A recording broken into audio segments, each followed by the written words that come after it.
Welcome to Hard Degree at Christmas Time. My name's Andrew Sumner.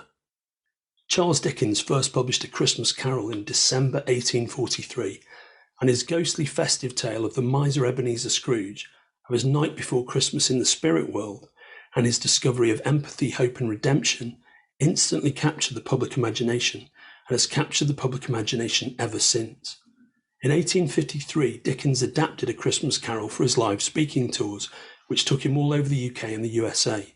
His 90-minute live performances of A Christmas Carol were incredibly popular and enraptured audiences on both sides of the Atlantic for almost 20 years until Dickens' final performance in March 1870, 3 months before he passed away.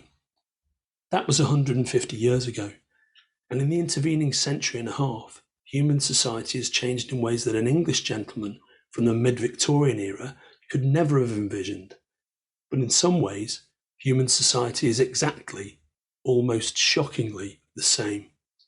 Huge inequalities in wealth and power remain, and there are still huge challenges with public health and with public education, even in the richest democracies of the world, democracies like my home country, the UK, and my adopted country, the USA.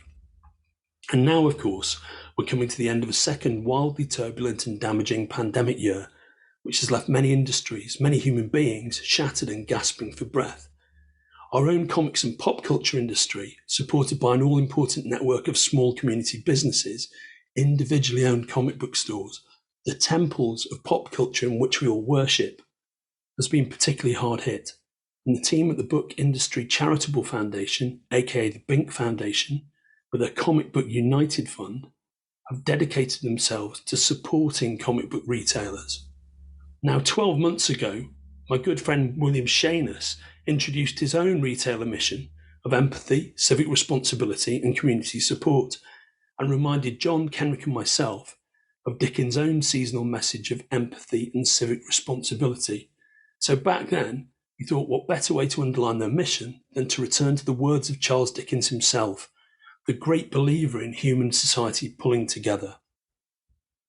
So welcome then, once again, to the Spoilerverse presents A Hard Degree Christmas Carol, our second annual reading of Dickens' live performance of his Yuletide classic, in support of the Binc Foundation's Comic Book United Fund. Please go to their website, bincfoundation.org. Please check them out, and please do what you can to help. This year, for 2021's production, John and Kenrick and myself are joined in our virtual recording studio by a few good friends, author, actor, Avenger, and my fellow Library of the Soul podcaster, Evangeline Lilly, legendary comic book creator Dave Gibbons, BBC Saturday Kitchen star and wine broadcaster supreme, Olly Smith, and one of my oldest pals, the wildly versatile West End theatre star, Julie Stark. From all of us at the Spoilerverse, at Hard Degree, and at Library of the Soul, whatever faith you pursue, whatever belief system you adhere to, Happy Kwanzaa, Happy Hanukkah, Merry Christmas, and Happy Holidays to each and every one of you.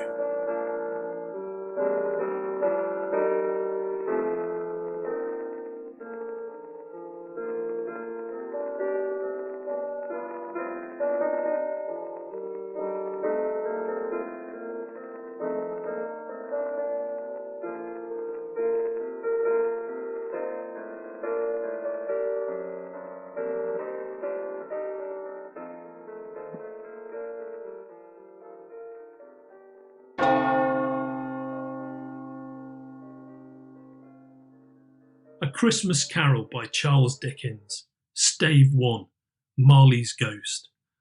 Marley was dead to begin with. There is no doubt whatever about that. The register of his burial was signed by the clergyman, the clerk, the undertaker and the chief mourner. Scrooge signed it, and Scrooge's name was good upon change for anything he chose to put his hand to. Old Marley was as dead as a doornail. Scrooge knew he was dead. Of course he did. How could it be otherwise? Scrooge and he were partners for I don't know how many years. Scrooge was his sole executor, his sole administrator, his sole assign, his sole residuary legatee, his sole friend, his sole mourner. Scrooge never painted out old Marley's name, however. There it yet stood, years afterwards, above the warehouse door, Scrooge and Marley. The firm was known as Scrooge and Marley. Sometimes people new to the business called Scrooge, and sometimes Marley. He answered to both names. It was all the same to him.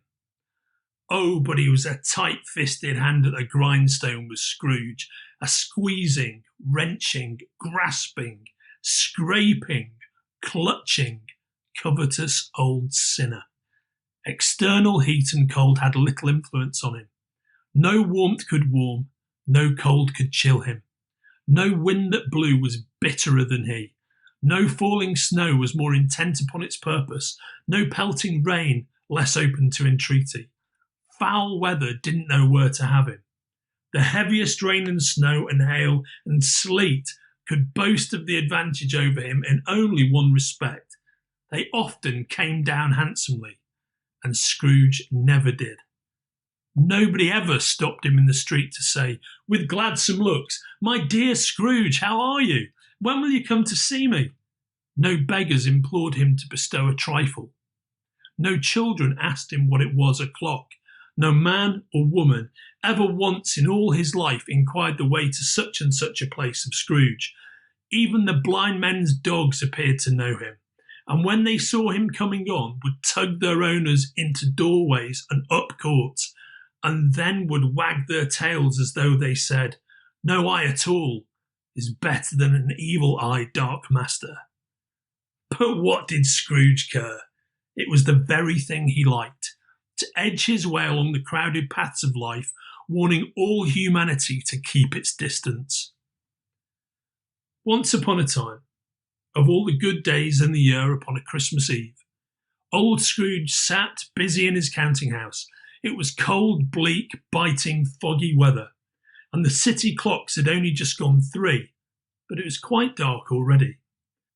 The door of Scrooge's counting house was open, that he might keep his eye upon his clerk, Bob Cratchit, who, in a dismal little cell beyond, a sort of tank, was copying letters. Scrooge had a very small fire, but the clerk's fire was so very much smaller that it looked like one coal. But he couldn't replenish it, for Scrooge kept the coal box in his own room, and so surely as the clerk came in with the shovel, the master predicted that it would be necessary for them to part. Wherefore the clerk put on his white comforter and tried to warm himself at the candle, in which effort, not being a man of a strong imagination, he failed. "A Merry Christmas, Uncle! God save you!" cried a cheerful voice. It was the voice of Scrooge's nephew, who came upon him so quickly that this was the first intimation Scrooge had of his approach. "Bah!" said Scrooge. "Humbug." "Christmas a humbug, Uncle? You don't mean that, I'm sure." "I do. Out upon Merry Christmas. What's Christmas time to you but a time for paying bills without money? A time for finding yourself a year older and not an hour richer? A time for balancing your books and having every item in 'em through a round dozen of months presented dead against you? If I had my will, every idiot who goes about with Merry Christmas on his lips should be boiled with his own pudding and buried with a stake of holly through his heart. He should." "Uncle!" "Nephew, keep Christmas in your own way and let me keep it in mine." "Keep it? But you don't keep it." "Let me leave it alone then. Much good may it do you. Much good has it ever done you." "There are many things from which I might have derived good, by which I've not profited, I dare say, Christmas among the rest, but I'm sure I've always thought of Christmas time, when it has come round, as a good time, a kind, forgiving, charitable, pleasant time, the only time I know of in the long calendar of the year, when men and women seem by one consent to open their shut-up hearts freely, and to think of people below them as if they really were fellow travellers to the grave, and not another race of creatures bound on other journeys. And therefore, Uncle, though it has never put a scrap of gold or silver in my pocket, I believe that it has done me good, and will do me good, and I say, God bless it." Bob Cratchit, out in his tank, involuntarily applauded. "Let me hear another sound from you, Cratchit," said Scrooge, "and you'll keep your Christmas by losing your situation. You're quite a powerful speaker, sir," he added, turning to his nephew. "I wonder you don't go into Parliament." "Don't be angry, Uncle. Come, dine with us tomorrow." Scrooge said that he would see him. Yes, indeed he did. He went the whole length of the expression and said that he would see him in that extremity first. "But why?" cried Scrooge's nephew. "Why?" "Why did you get married?" "Because I fell in love." "Because you fell in love," growled Scrooge, as if that were the only one thing in the world more ridiculous than a Merry Christmas. "Good afternoon." "Nay, Uncle, but you never came to see me before that happened. Why give it as a reason for not coming now?" "Good afternoon." "I want nothing from you. I ask nothing of you. Why cannot we be friends?" "Good afternoon." "I am sorry with all my heart to find you so resolute. We have never had any quarrel to which I've been a party, but I've made the trial in homage to Christmas, and I'll keep my Christmas humour to the last. So, a Merry Christmas, Uncle." "Good afternoon." "And a Happy New Year." "Good afternoon." His nephew left the room without an angry word, notwithstanding. The clerk, in letting Scrooge's nephew out, had let two other people in. They were portly American gentlemen, pleasant to behold, and now stood with their hats off in Scrooge's office. They had books and papers in their hands, and bowed to him. "Scrooge and Marley's, I believe," said one of the gentlemen, referring to his list. "Have I the pleasure of addressing Mr. Scrooge? Or Mr. Marley?" "Mr. Marley has been dead these 7 years. He died 7 years ago, this very night." "At this festive season of the year, Mr. Scrooge," said the other gentleman, taking up a pen, "it is more than usually desirable that we should make some slight provisions for the poor and destitute, who suffer greatly at the present time. Many thousands are in want of common necessaries. Hundreds of thousands are in want of common comfort, sir." "Are there no prisons?" "Plenty of prisons, but under the impression that they scarcely furnish Christian cheer of mind or body to the unoffending multitude. A few of us are endeavoring to raise a fund to buy the poor some meat and drink and means of warmth. We chose this time because it is time, of all others, when want is keenly felt and abundance rejoices. What shall I put you down for?" "Nothing." You wish to be anonymous?" "I wish to be left alone. Since you ask me what I wish, gentlemen, that is my answer. I don't make merry myself at Christmas, and I can't afford to make idle people merry. I help to support the prisons and the workhouses. They cost enough, and those who are badly off must go there." Many can't go there." "And many would rather die." "If they would rather die, they had better do it, and decrease the surplus population." At length, the hour of shutting up the counting house arrived. With an ill will, Scrooge, dismounting from his stool, tacitly admitted the fact to the expectant Bob Cratchit, who instantly snuffed his candle out and put on his hat. "You'll want all day tomorrow, I suppose, Cratchit?" "It'd be quite convenient, sir." "It is not convenient, and it's not fair. If I was to stop £half-a-crown for it, you'd think yourself mightily ill-used, I'll be bound." "Yes, sir." "And yet you don't think me ill-used, when I pay a day's wages for no work." "It's only once a year, sir." "A poor excuse for picking a man's pocket every 25th of December, but I suppose you must have the whole day. Be here all the earlier next morning." Bob Cratchit promised that he would, and Scrooge walked out with a growl.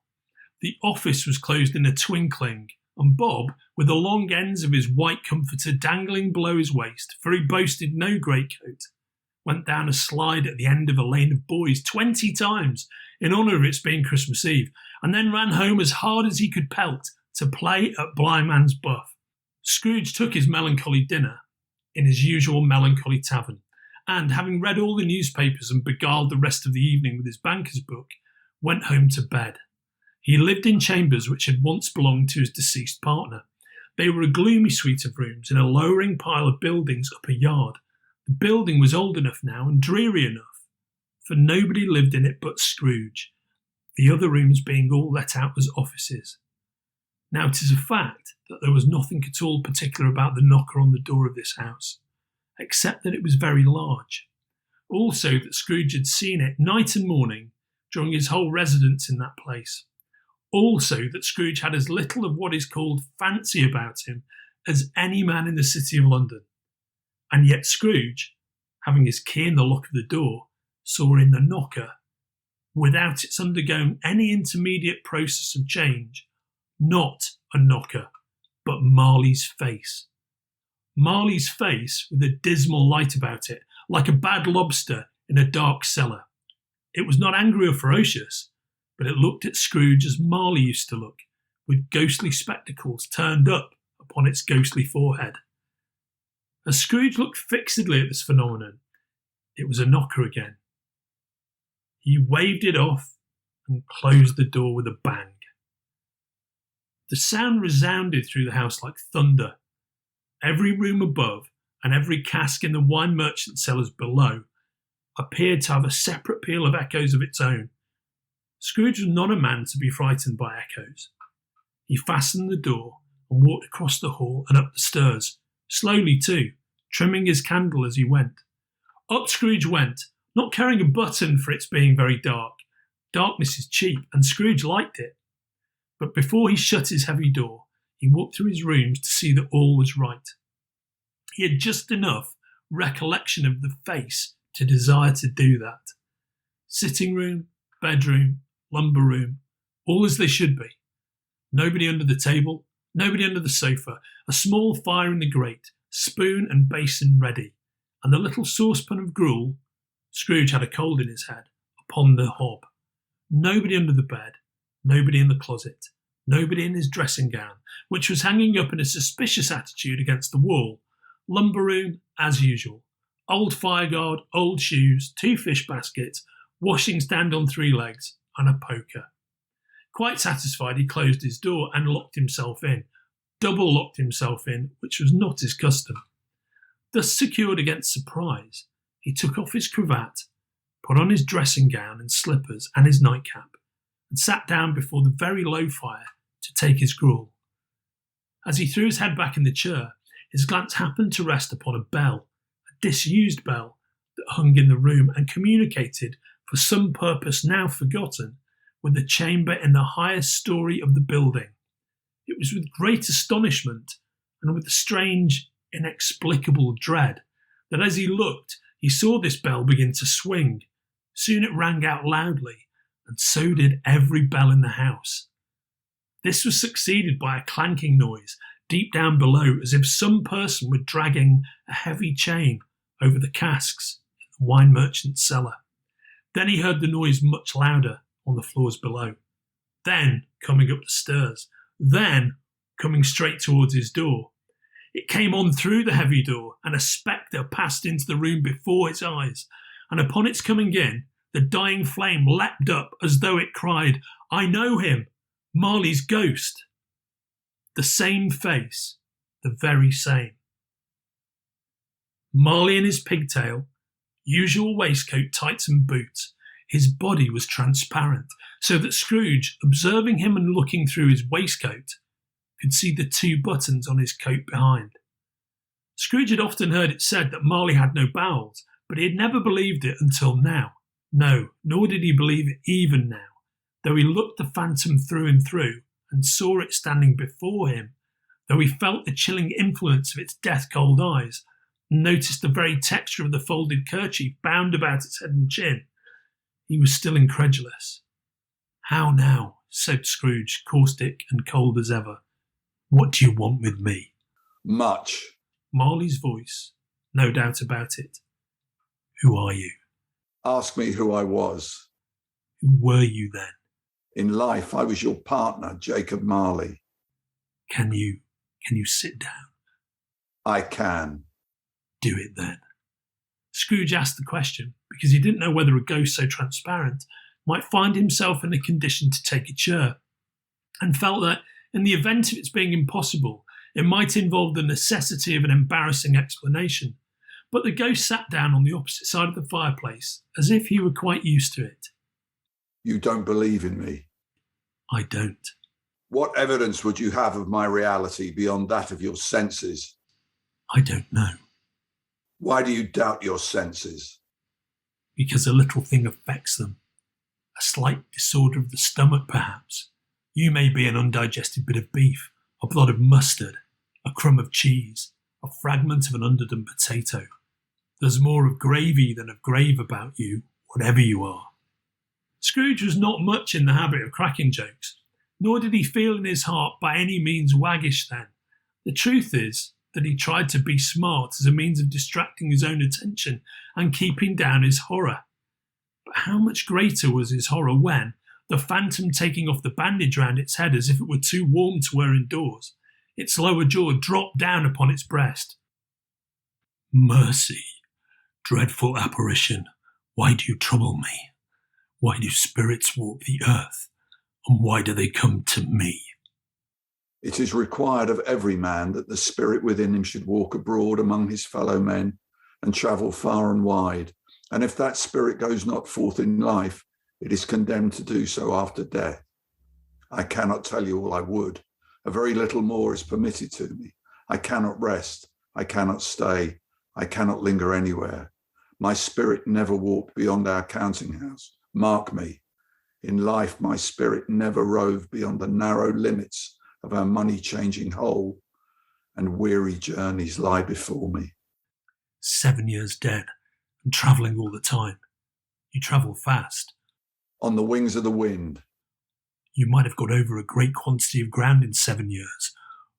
Oh, blind man, not to know that ages of incessant labour by immortal creatures for this earth must pass into eternity, not to know that any Christian spirit working kindly in its little sphere, whatever it may be, will find its mortal life too short for its vast means of usefulness, not to know that no space of regret can make amends for one's life's opportunities misused. Yet I was like this man. I once was like this man. But you were always a good man of business, Jacob, faltered Scrooge, who now began to apply this to himself. Business, cried the ghost, wringing its hands again. Mankind was my business. The common welfare was my business. Charity, mercy, forbearance, benevolence were all my business. The dealings of my trade were but a drop of water in the comprehensive ocean of my business. Scrooge was very much dismayed to hear the spectre going on at this rate, and began to quake exceedingly. Hear me, my time is nearly gone. I will, but don't be hard upon me. Jacob, pray. I am here tonight to warn you that you have yet a chance and hope of escaping my fate, a chance and hope of my procuring, Ebenezer. You're always a good friend to me, thank ye. You will be haunted by 3 spirits. Is that the chance and hope you mentioned, Jacob? I think I'd rather not. Without their visits, you cannot hope to shun the path I tread. Expect the first tomorrow night when the bell tolls 1. Expect the second on the next night at the same hour. The third upon the next night when the last stroke of 12 has ceased to vibrate. Look to see me no more, and look that, for your own sake, you remember what has passed between us. It walked backward from him, and at every step it took, the window raised itself a little, so that when the apparition reached it, it was wide open. Scrooge closed the window and examined the door by which the ghost had entered. It was double locked, as he had locked it with his own hands, and the bolts were undisturbed. Scrooge tried to say humbug, but stopped at the first syllable, and being, from the emotion he had undergone, or the fatigues of the day, or his glimpse of the invisible world, or the dull conversation of the ghost, or the lateness of the hour, much in need of repose, he went straight to bed, without undressing, and fell asleep on the instant.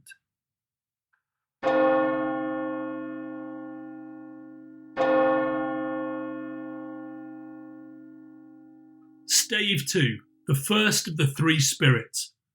When Scrooge awoke, it was so dark that looking out of bed he could scarcely distinguish the transparent window from the opaque walls of his chamber, until suddenly the church clock tolled a deep, dull, hollow, melancholy, one.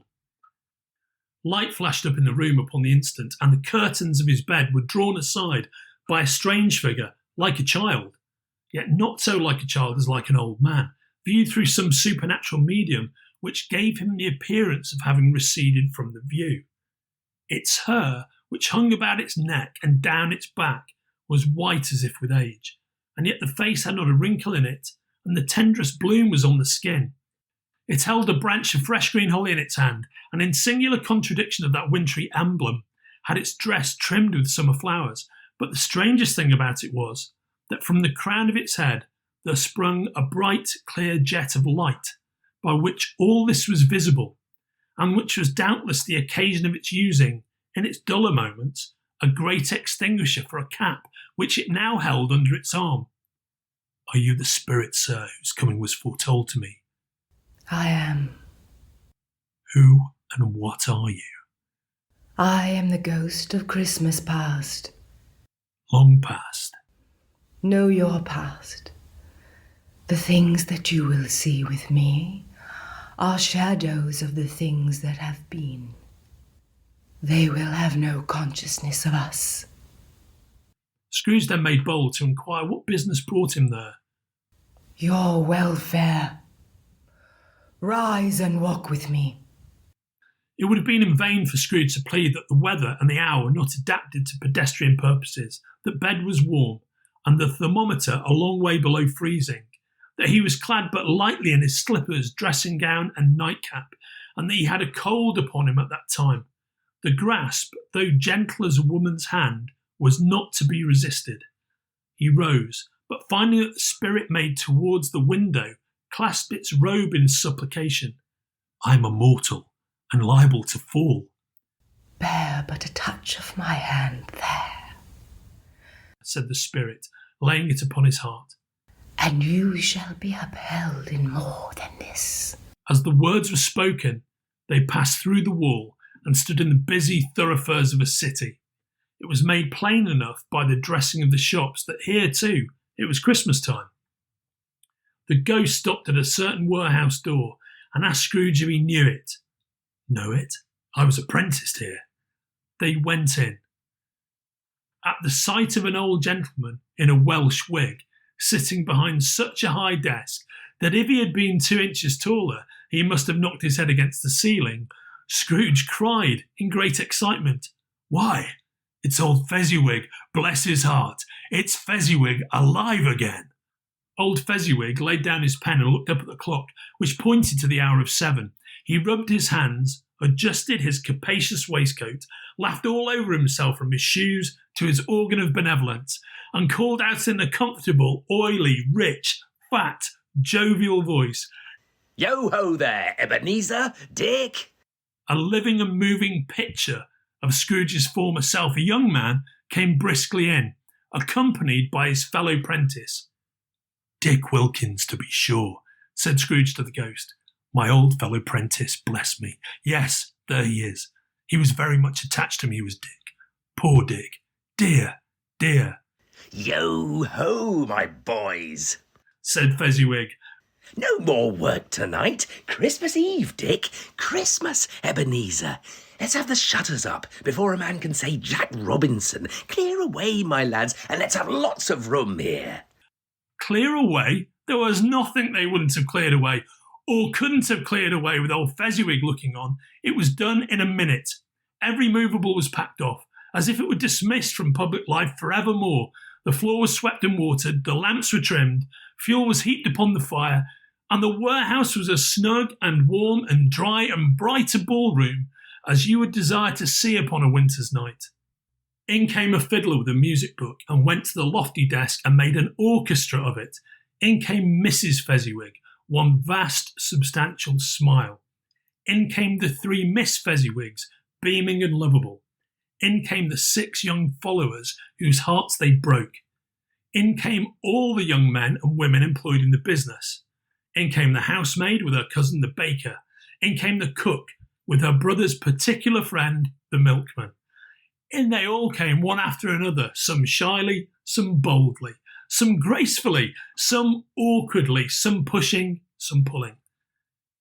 In they all came, anyhow and everyhow. Away they all went, hands half round and back again the other way, down the middle and up again, round and round in various stages of affectionate grouping. Old top couple always turning up in the wrong place, new top couple starting off again as soon as they got there, all top couples at last, and not a bottom one to help them. When this result was brought about, old Fezziwig, clapping his hands to stop the dance, cried out, "Well done!" And the fiddler plunged his hot face into a pot of porter especially provided for that purpose. There were more dances, and there were forfeits, and more dances, and there was cake, and there was negus, and there was a great piece of cold roast, and there was a great piece of cold boiled, and there were mince pies, and plenty of beer. But the great effect of the evening came after the roast and boiled, when the fiddler struck up Sir Roger de Coverley. Then old Fezziwig stood out to dance with Mrs. Fezziwig, top couple too, with a good stiff piece of work cut out for them, 3 or 4 and 20 pair of partners, people who were not to be trifled with, people who would dance. But if there had been twice as many, 4 times, old Fezziwig would have been a match for them, and so would Mrs. Fezziwig. As to her, she was worthy to be his partner in every sense of the term. A positive light appeared to issue from Fezziwig's calves. They shone in every part of the dance. You couldn't have predicted at any given time what would become of them next. And when old Fezziwig and Mrs. Fezziwig had gone all through the dance, advance and retire, turn your partner, bow and curtsy, corkscrew, thread the needle and back again to your place, Fezziwig cut so deftly that he appeared to wink with his legs. When the clock struck 11, this domestic ball broke up. Mr. and Mrs. Fezziwig took their stations, one on either side of the door, and, shaking hands with every person individually as he or she went out, wished him or her a Merry Christmas. When everybody had retired but the 2 prentices, they did the same to them. And thus the cheerful voices died away, and the lads were left to their beds, which were under a counter in the back shop. "A small matter," said the ghost, "to make these silly folks so full of gratitude. He has spent but a few pounds of your mortal money, 3 or 4 perhaps. Is that so much that he deserves this praise?" "It isn't that," said Scrooge, heated by the remark, and speaking unconsciously like his former, not his latter self. "It isn't that, Spirit. He has the power to render us happy or unhappy, to make our service light or burdensome, a pleasure or a toil. Say that his power lies in words and looks, in things so slight and insignificant that it is impossible to add and count them up. What then? The happiness he gives is quite as great as if it cost a fortune." He felt the Spirit's glance and stopped. "What is the matter?" "Nothing particular." "Something, I think." No. I should like to be able to say a word or two to my clerk just now. That's all." "My time grows short," observed the Spirit. "Quick!" This was not addressed to Scrooge or to anyone whom he could see, but it produced an immediate effect, for again he saw himself. He was older now, a man in the prime of life. He was not alone, but sat by the side of a fair young girl in a black dress, in whose eyes there were tears. "It matters little." she said softly to Scrooge's former self. "To you, very little. Another idol has displaced me. And if it can comfort you in time to come, as I would have tried to do, I have no just cause to grieve." "What idol has displaced you?" "A golden one. You fear the world too much. I have seen your nobler aspirations fall off one by one, until the master passion, gain, engrosses you. Have I not?" "What then? Even if I've grown so much wiser, what then? I'm not changed towards you. Have I ever sought release from our engagement?" "In words, no. Never." "In what then?" "In a changed nature, in an altered spirit, in another atmosphere of life, another hope as its great end. If you were free today, tomorrow, yesterday, Can I even believe that you would choose a dowerless girl? Or, choosing her, do I not know that your repentance and regret would surely follow? I do. And I release you, with a full heart, for the love of him you once were. Spirit, remove me from this place.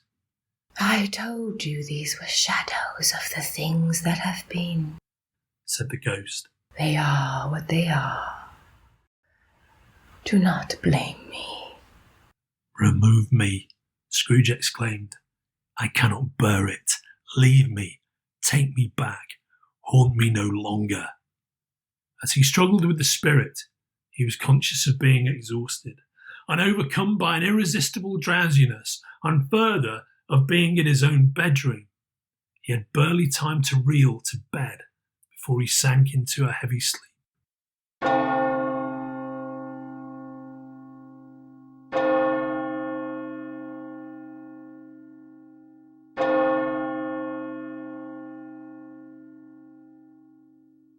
Stave 3, the second of the three spirits. Scrooge awoke in his bedroom, there was no doubt about that, but it and his own adjoining sitting room, into which he shuffled in his slippers, attracted by a great light there, had undergone a surprising transformation. The walls and ceiling were so hung with living green that it looked a perfect grove. The leaves of holly, mistletoe and ivy reflected back the light, as if many little mirrors had been scattered there, and such a mighty blaze went roaring up the chimney as that petrifaction of a hearth had never known in Scrooge's time, or Marley's, or for many and many a winter season gone. Heaped upon the floor to form a kind of throne were turkeys, geese, game, brawn, great joints of meat, suckling pigs, long wreaths of sausages, mince pies, plum puddings, barrels of oysters, red-hot chestnuts, cherry-cheeked apples, juicy oranges, luscious pears, immense 12th cakes and great bowls of punch. In easy state upon this couch there sat a giant, glorious to see, who bore a glowing torch, in shape not unlike Plenty's horn, and he raised it high to shed its light on Scrooge as he came peeping around the door. Come in, and know me better, man. I am the ghost of Christmas present. Look upon me. You have never seen the like of me before. Never. Have never walked forth with the younger members of my family, meaning, for I am very young, my elder brothers born in these late years? Pursued the phantom. I don't think I have. I'm afraid I have not. Have you had many brothers, Spirit? More than 1,800. A tremendous family to provide for. Spirit, conduct me where you will. I went forth last night on compulsion, and I learnt a lesson which is working now. Tonight, if you have aught to teach me, let me profit by it. Touch my robe. Scrooge did as he was told and held it fast. The room and its contents all vanished instantly, and they stood in the city streets upon a snowy Christmas morning. Scrooge and the ghost passed on, invisible, straight to Scrooge's clerks, and on the threshold of the door the spirit smiled and stopped to bless Bob Cratchit's dwelling with the sprinklings of his torch. Think of that! Bob had but 15 bob a week himself. He pocketed on Saturdays but 15 copies of his Christian name. And yet the ghost of Christmas present blessed his four-roomed house. Then up rose Mrs. Cratchit, Cratchit's wife, dressed out but poorly in a twice-turned gown, brave in ribbons, which are cheap and make a goodly show for sixpence, and she laid the cloth, assisted by Belinda Cratchit, second of her daughters, also brave in ribbons, while Master Peter Cratchit plunged a fork into the saucepan of potatoes, and getting the corners of his monstrous shirt collar, Bob's private property conferred upon his son and heir in honour of the day, into his mouth, rejoiced to find himself so gallantly attired, and yearned to show his linen in the fashionable park. And now two smaller Cratchits, boy and girl, came tearing in, screaming that outside the baker's they had smelt the goose and known it for their own, and, Basking in luxurious thoughts of sage and onion, these young Cratchits danced about the table and exalted Master Peter Cratchit to the skies, while he, not proud, although his collars nearly choked him, blew the fire until the slow potatoes, bubbling up, knocked loudly at the saucepan lid to be let out and peeled. "What has ever got your precious father, then?" said Mrs. Cratchit, "and your brother, Tiny Tim? And Martha warn't as late last Christmas Day by half an hour." "Here's Martha, mother," said a girl, appearing as she spoke. "Here's Martha, mother," cried the two young Cratchits. "Hurrah! There's such a goose, Martha." "Why, bless your heart alive, my dear, how late you are," said Mrs. Cratchit, kissing her a dozen times and taking off her shawl and bonnet for her. "We had a deal of work to finish up last night," replied the girl, "and had to clear away this morning, mother." "Well, never mind so long as you are come," said Mrs. Cratchit. "Sit ye down before the fire, my dear, and have a warm, Lord bless ye." "No, no, there's father coming," cried the two young Cratchits, who were everywhere at once. "Hide, Martha, hide."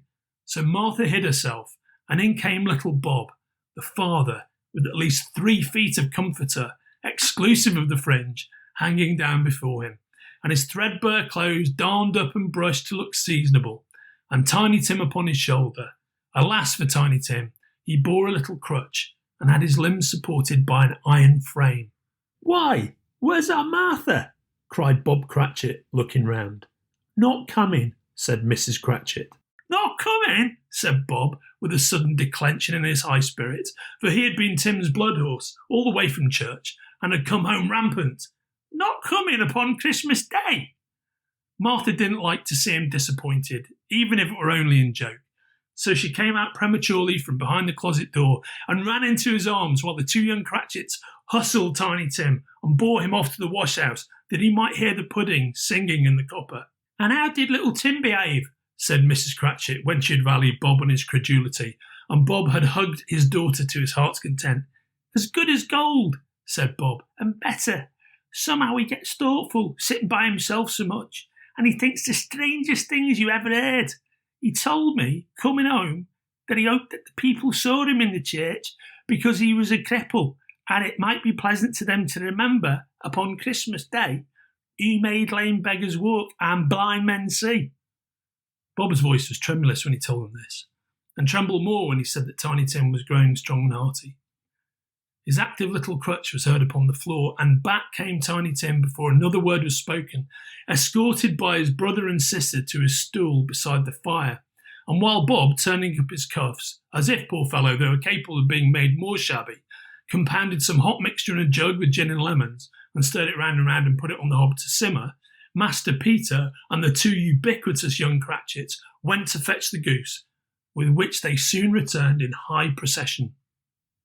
Mrs. Cratchit made the gravy ready beforehand in a little saucepan, hissing hot. Master Peter mashed the potatoes with incredible vigour. Miss Belinda sweetened up the apple sauce. Martha dusted the hot plates. Bob took Tiny Tim beside him in a tiny corner at the table. The two young Cratchits set chairs for everybody, not forgetting themselves, and mounting guard upon their posts, crammed spoons into their mouths, lest they should shriek for goose before their turn came to be helped. At last the dishes were set on, and grace was said. It was succeeded by a breathless pause, as Mrs. Cratchit, looking slowly all along the carving knife, prepared to plunge it in the breast. But when she did, and when the long-expected gush of stuffing issued forth, one murmur of delight arose all round the board, and even Tiny Tim, excited by the two young Cratchits, beat on the table with the handle of his knife and feebly cried, "Hurrah!" There never was such a goose. Bob said he didn't believe there ever was such a goose cooked. Its tenderness and flavour, size and cheapness were the themes of universal admiration. Eked out by apple sauce and mashed potatoes, it was a sufficient dinner for the whole family. Indeed, as Mrs. Cratchit said with great delight, surveying one small atom of a bone upon the dish, they hadn't ate it all at last. Yet everyone had had enough, and the youngest Cratchits in particular were steeped in sage and onion to the eyebrows. But now, the plates being changed by Miss Belinda, Mrs. Cratchit left the room alone, too nervous to bear witnesses, to take the pudding up and bring it in. Suppose it should not be done enough. Suppose it should break in turning out. Suppose somebody should have got over the wall of the backyard and stolen it while they were merry with the goose, a supposition at which the two young Cratchits became livid. All sorts of horrors were supposed. Hallo! A great deal of steam. The pudding was out of the copper. A smell like a washing day. That was the cloth. A smell like an eating house and a pastry cook's next door to each other, with the laundresses next door to that. That was the pudding.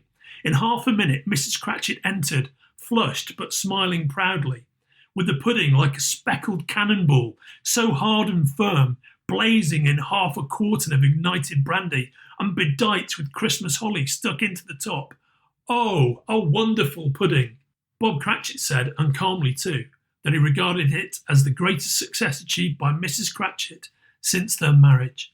Mrs. Cratchit said that now the weight was off her mind, she would confess she had had her doubts about the quantity of flour. Everybody had something to say about it, but nobody said or thought it was at all a small pudding for a large family. Any Cratchit would have blushed to hint at such a thing.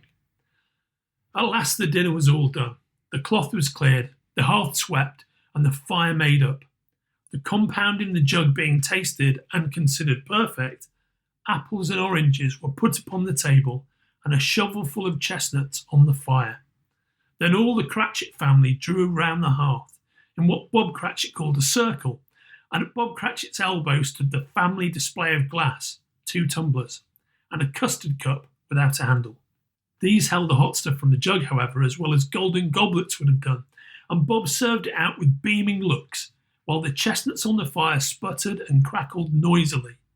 Then Bob proposed, "A Merry Christmas to us all, me dears. God bless us," which all the family re-echoed. God bless us, everyone, said Tiny Tim, the last of all. He sat very close to his father's side, upon his little stool. Bob held his withered little hand in his, as if he loved the child and wished to keep him by his side, and dreaded that he might be taken from him. Scrooge raised his head speedily on hearing his own name. "Mr. Scrooge," said Bob. "I'll give you Mr. Scrooge, the founder of the feast." "The founder of the feast, indeed," cried Mrs. Cratchit, reddening. "I wish I had him here. I'd give him a piece of my mind to feast upon, and I hope he'd have a good appetite for it." "Me dear," said Bob, "the children, Christmas Day." "It should be Christmas Day, I'm sure," said she, "on which one drinks the health of such an odious, stingy, odd, unfeeling man as Mr. Scrooge. You know he is, Robert. Nobody knows it better than you do, poor fellow." "Me dear," was Bob's mild answer, "Christmas Day." "I'll drink his health for your sake and the day's," said Mrs. Cratchit. "Not for his. Long life to him, a Merry Christmas and a Happy New Year. He'll be very merry and very happy, I have no doubt." The children drank the toast after her. It was the first of their proceedings which had no heartiness in it. Tiny Tim drank it last of all, but he didn't care twopence for it. Scrooge was the ogre of the family. The mention of his name cast a dark shadow on the party, which was not dispelled for full 5 minutes. After it had passed away, they were 10 times merrier than before, from the mere relief of Scrooge the Baleful being done with. Bob Cratchit told them how he had a situation in his eye for Master Peter, which would bring in, if obtained, full 5 and 6pence weekly. The 2 young Cratchits laughed tremendously at the idea of Peter's being a man of business, and Peter himself looked thoughtfully at the fire from between his collars, as if he were deliberating what particular investments he should favour when he came into the receipt of that bewildering income. Martha, who was a poor apprentice at a milliner's, then told them what kind of work she had to do, and how many hours she worked at a stretch, and how she meant to lie abed tomorrow morning for a good long rest, tomorrow being a holiday she passed at home. Also how she had seen a countess and a lord some days before, and how the lord was much about as tall as Peter, at which Peter pulled up his collar so high that you couldn't have seen his head if you'd been there. All this time the chestnuts and the jug went round and round, and by they had a song about a lost child travelling in the snow from Tiny Tim, who had a plaintive little voice and sang it very well indeed. There was nothing of high mark in this. They were not a handsome family. They were not well dressed. Their shoes were far from being waterproof. Their clothes were scanty. And Peter might have known, and very likely did, the inside of a pawnbroker's. But they were happy, grateful, pleased with one another, and contented with the time. And when they faded, and looked happier yet in the bright sprinklings of the Spirit's torch at parting, Scrooge had his eye upon them, and especially on Tiny Tim, until the last. It was a great surprise to Scrooge as this scene vanished, to hear a hearty laugh. It was a much greater surprise to Scrooge to recognise it as his own nephew's, and to find himself in a bright, dry, gleaming room, with the Spirit standing smiling by his side and looking at that same nephew. It is a fair, even-handed, noble adjustment of things, that while there is infection, disease and sorrow, there is nothing in the world so irresistibly contagious as laughter and good humour. When Scrooge's nephew laughed, Scrooge's niece by marriage laughed as heartily as he, and their assembled friends, being not a bit behindhand, laughed out lustily. "He said that Christmas was a humbug, as I live," cried Scrooge's nephew. More shame for him, Fred, said Scrooge's niece indignantly. "Bless those women, they never do anything by halves. They are always in earnest." She was very pretty, exceedingly pretty, with a dimpled, surprised-looking, capital face, a right little mouth that seemed made to be kissed, and no doubt was, all kinds of good little dots about her chin that melted into one another when she laughed, and the sunniest pair of eyes you ever saw in any creature's head. Altogether she was what you would have called provoking, but satisfactory too. Oh, perfectly satisfactory. "He's a comical old fellow," said Scrooge's nephew. "That's the truth, and not so pleasant as he might be. However, his offences carry their own punishment, and I have nothing to say against him. Who suffers by his ill whims? Himself, always. Here he takes it into his head to dislike us, and he won't come and dine with us. What's the consequence? He don't lose much of a dinner." Indeed, I think he loses a very good dinner, interrupted Scrooge's niece. Everybody else said the same, and they must be allowed to have been competent judges, because they had just had dinner and, with the dessert upon the table, were clustered round the fire by lamplight. "Well, I'm very glad to hear it," said Scrooge's nephew, "because I haven't any great faith in these young housekeepers. What do you say, Topper?" Topper clearly had his eye on one of Scrooge's niece's sisters, for he answered that a bachelor was a wretched outcast, who had no right to express an opinion on the subject, whereat Scrooge's niece's sister, the plump one with the lace tucker, not the one with the roses, blushed. After tea they had some music, for they were a musical family and knew what they were about.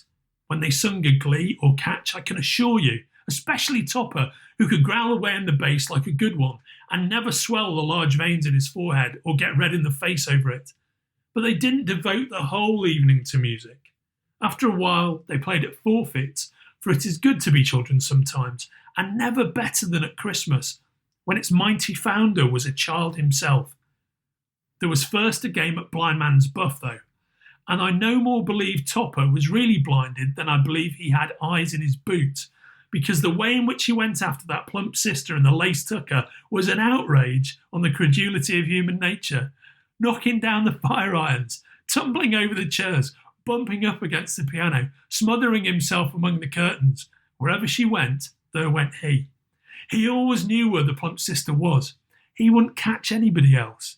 If you had fallen up against him, as some of them did, and stood there, he would have made a feint of endeavouring to seize you, which would have been a reply to affront to your understanding, and would instantly have sidled off in the direction of the plump sister. "Here is a new game," said Scrooge. "1 half-hour, Spirit, only one." It was a game called Yes and No, where Scrooge's nephew had to think of something, and the rest must find out what. He only answering to the questions yes or no, as the case was. The fire of questioning to which he was exposed elicited from him that he was thinking of an animal, a live animal, rather a disagreeable animal, a savage animal, an animal that growled and grunted sometimes, and talked sometimes, and lived in London, and walked about the streets, and wasn't made a show of, and wasn't led by anybody, and didn't live in a menagerie, and was never killed in a market, and was not a horse, or an ass, or a cow, or a bull, or a tiger, or a dog, or a pig, or a cat, or a burr. At every new question put to him, his nephew burst into a fresh roar of laughter, and was so inexpressibly tickled that he was obliged to get up off the sofa and stamp. At last, the plump sister cried out, I have found it out! I know what it is, Fred! I know what it is! What is it? Cried Fred. It's your Uncle Scrooge! Which it certainly was. Admiration was the sentiment, though some objected that the reply to "Is it a burr?" ought to have been yes. Uncle Scrooge had imperceptibly become so gay and light of heart that he would have drank to the unconscious company in an inaudible speech, but the whole scene passed off in the breath of the last words spoken by his nephew, and he and the spirit were again upon their travels. Much they saw, and far they went, and many homes they visited, but always with a happy end. The spirit stood beside sick beds, and they were cheerful, on foreign lands, and they were close at home, by struggling men, and they were patient in their greater hope, by poverty, and it was rich, in almshouse, hospital, and jail, in misery's every refuge, where vain man in his little brief authority had not made fast the door and barred the spirit out, he left his blessing and taught Scrooge his precepts. Suddenly, as they stood together in an open place, the bell struck 12. Scrooge looked about him for the ghost and saw it no more. As the last stroke ceased to vibrate, he remembered the prediction of old Jacob Marley, and lifting up his eyes, beheld a solemn phantom, draped and hooded, coming like a mist along the ground towards him.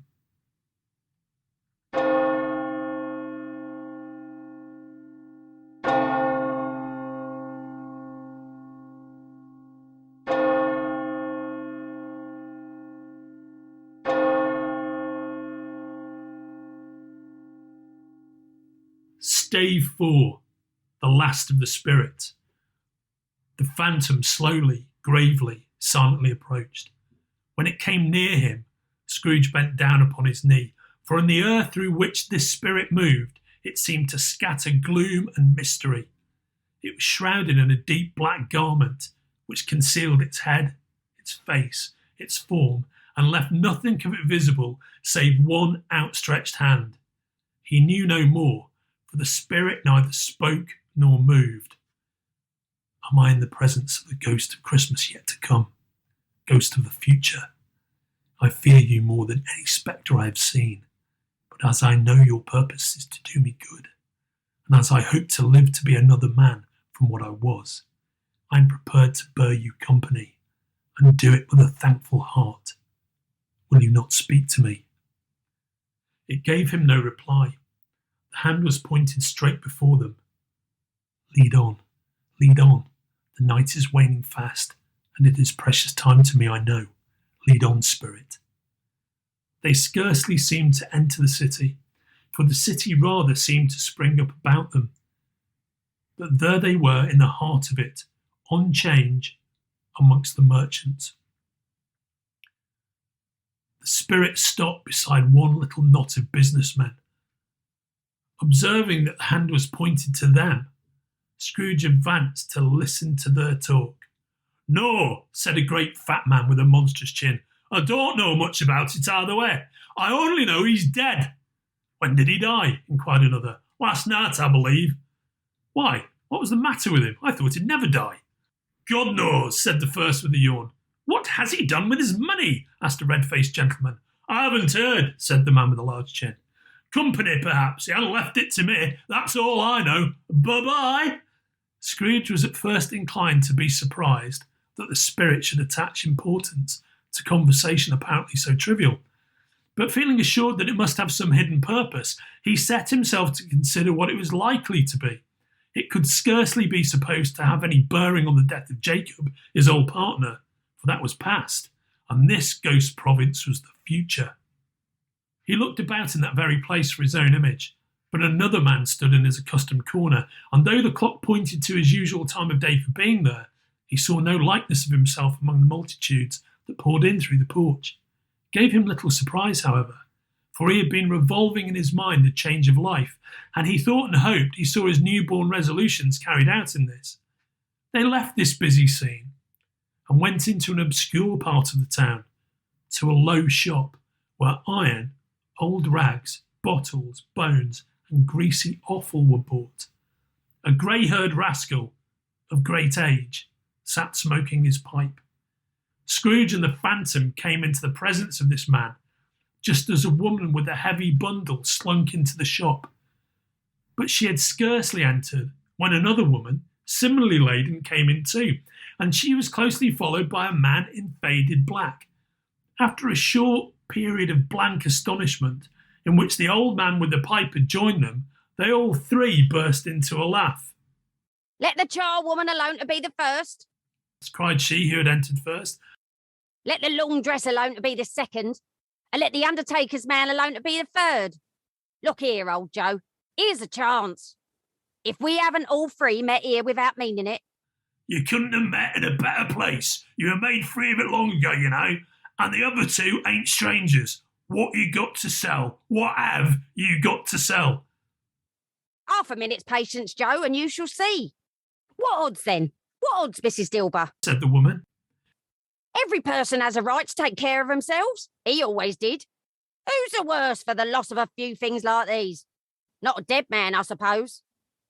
Mrs. Dilber, whose manner was remarkable for general propitiation, said, No, indeed, ma'am. If he wanted to keep him after he was dead, a wicked old screw, why wasn't he natural in his lifetime? If he had been, he'd have had somebody to look after him when he was struck with death, instead of lying, gasping out his last there, alone by himself. It's the truest word that ever was spoke. It's a judgment on him. I wish it was a little heavier judgment. And it should have been. You may depend upon it, if I could have laid my hands on anything else. Open that bundle, old Joe, and let me know the value of it. Speak out plain. I'm not afraid to be the first, nor afraid for them to see it. Joe went down on his knees for the greater convenience of opening the bundle and dragged out a large and heavy roll of some dark stuff. Here, what do you call this? Bed curtains? Ah, bed curtains. Don't drop that all upon the blankets now. His blankets? Whose else's, do you think? He isn't likely to take cold without 'em, I dare say. Ah, you may look through that shirt till your eyes ache, but you won't find an hole in it, nor a threadbare place. It's the best he had, and a fine one too. They'd have wasted it by dressing him up in it if it hadn't been for me. Scrooge listened to this dialogue in horror. Spirit, I see. The case of this unhappy man might be my own. My life tends that way now. Merciful heaven, what is this? The scene had changed, and now he almost touched a bare, uncurtained bed. A pale light, rising in the outer air, fell straight upon this bed, and on it, unwatched, unwept, uncared for, was the body of this plundered, unknown man.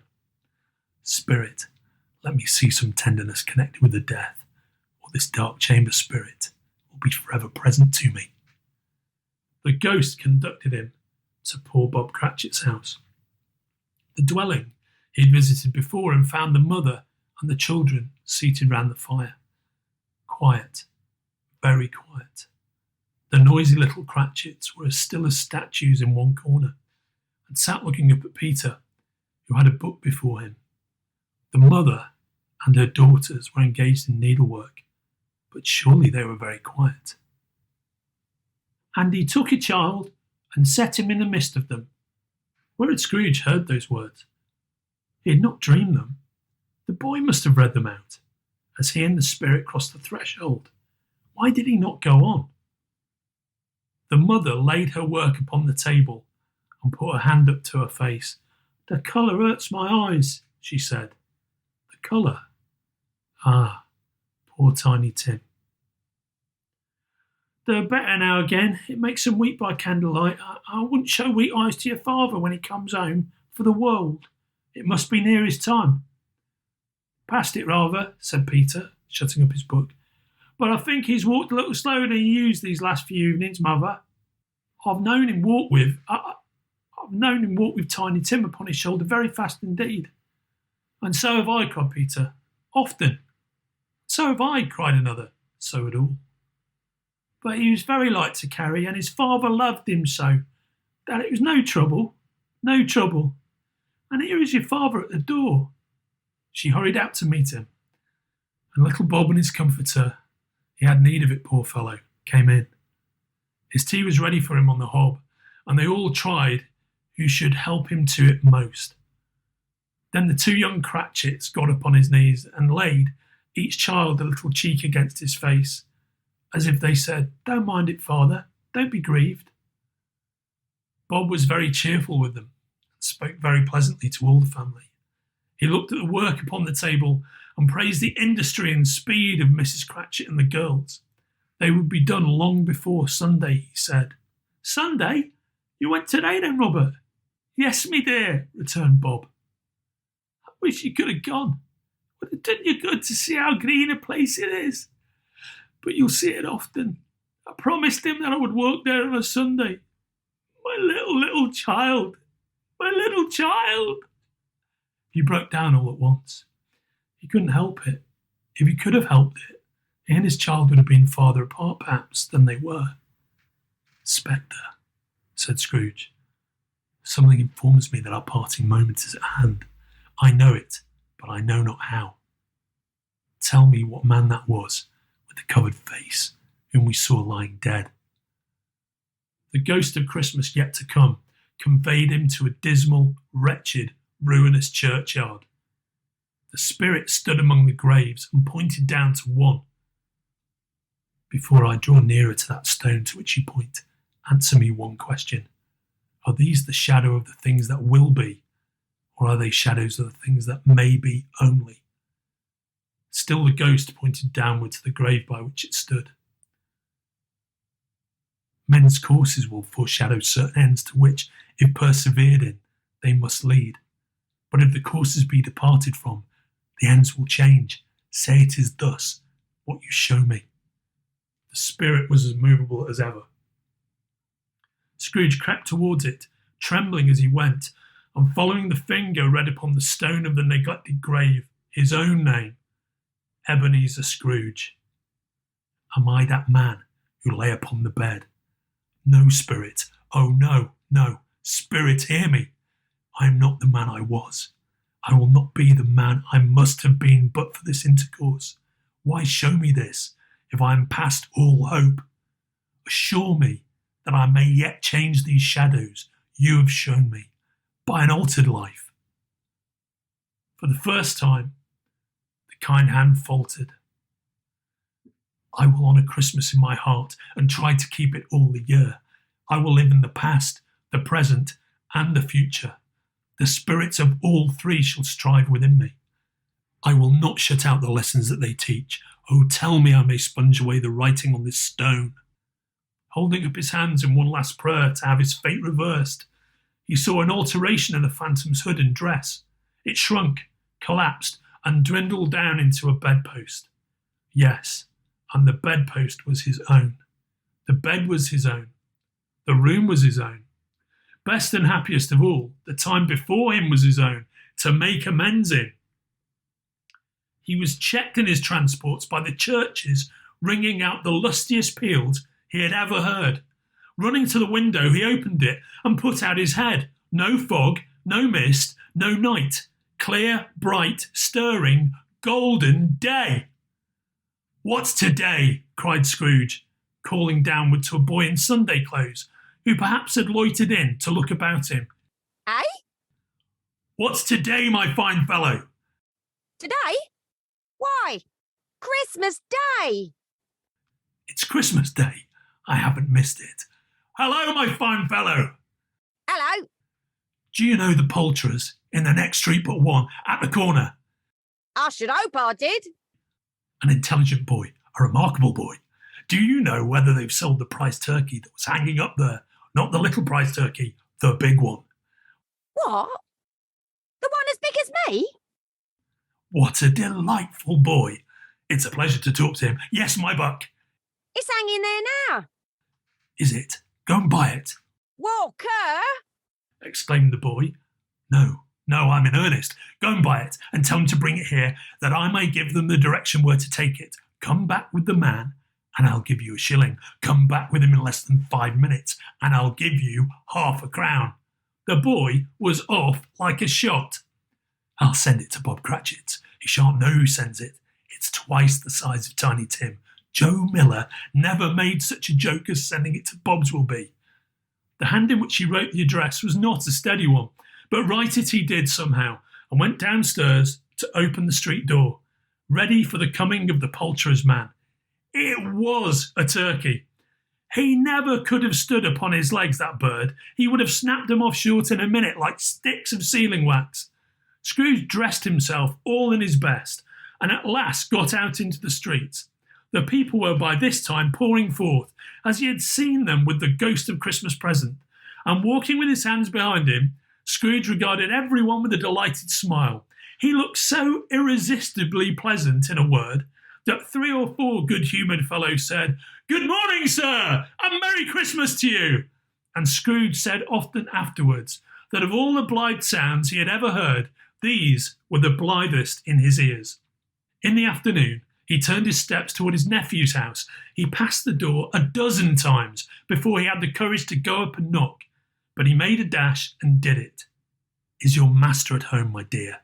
said Scrooge to the girl. "Nice girl, very." Yes, sir. "Where is he, my love?" Oh, he's in the dining room, sir, with his mistress. "He knows me," said Scrooge, with his hand already on the dining room lock. "I'll go in here, my dear." "Fred!" "Why, bless my soul!" cried Fred. "Who's that?"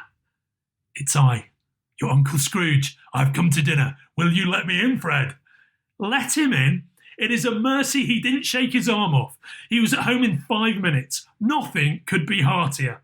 His niece looked just the same. So did Topper when he came. So did the plump sister when she came. So did everyone when they came. Wonderful party. Wonderful games. Wonderful unanimity. Wonderful happiness." But he was early at the office the next morning. Oh, he was early there. If he could only be there first and catch Bob Cratchit coming late, that was the thing he had set his heart upon. And he did it. The clock struck 9. No Bob. 1:15. No Bob. Bob was full 18 minutes and a half behind his time. Scrooge sat with his door wide open, that he might see him come into the tank. Bob's hat was off before he opened the door. His comforter, too. He was on his stool in a jiffy, driving away with his pen, as if he were trying to overtake 9 o'clock.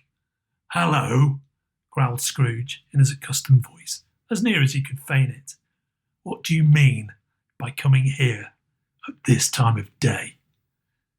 "I'm very sorry, sir. I'm behind me time." "You are?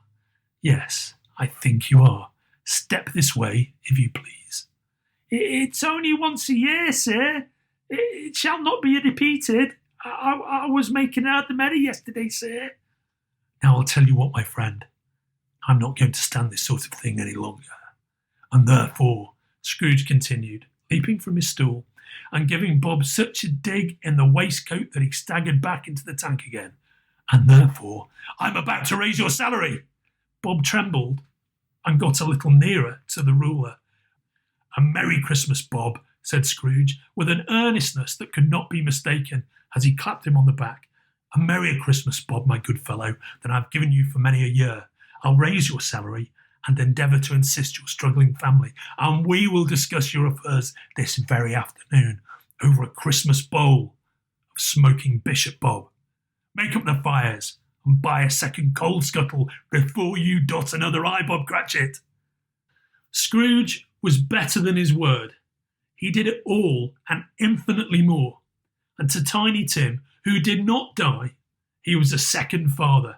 He became as good a friend, as good a master, and as good a man as the good old city knew, or any other good old city, town, or borough in the good old world.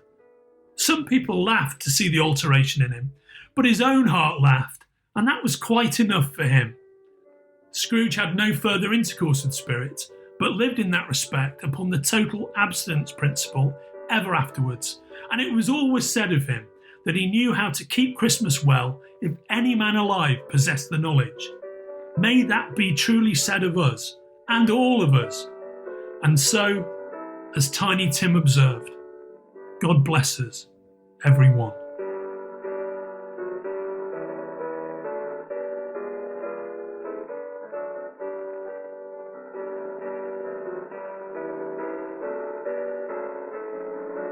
You've been listening to A Christmas Carol by Charles Dickens, produced by the Spoilerverse and Hard Agree in support of the Binc Foundation's Comic Book United Fund. This reading was edited by John Horsley and Kenrick Regan and produced by John and Kenrick and myself. The two portly American gentlemen were played by John Horsley and Kenrick Regan. The Ghost of Christmas Past and other characters were played by Evangeline Lilly. Jacob Marley and the Ghost of Christmas Present were played by Dave Gibbons. Olly Smith, of course, played Mr. Fezziwig. And Julie Stark played a variety of characters, including Scrooge's lost love, Belle. I narrated and played Scrooge. My name is Andrew Sumner. Please check out Binc's Comic Book United Fund at bincfoundation.org. Please support your local comic book shop, and please have a very happy holiday. Peace on earth and goodwill to all.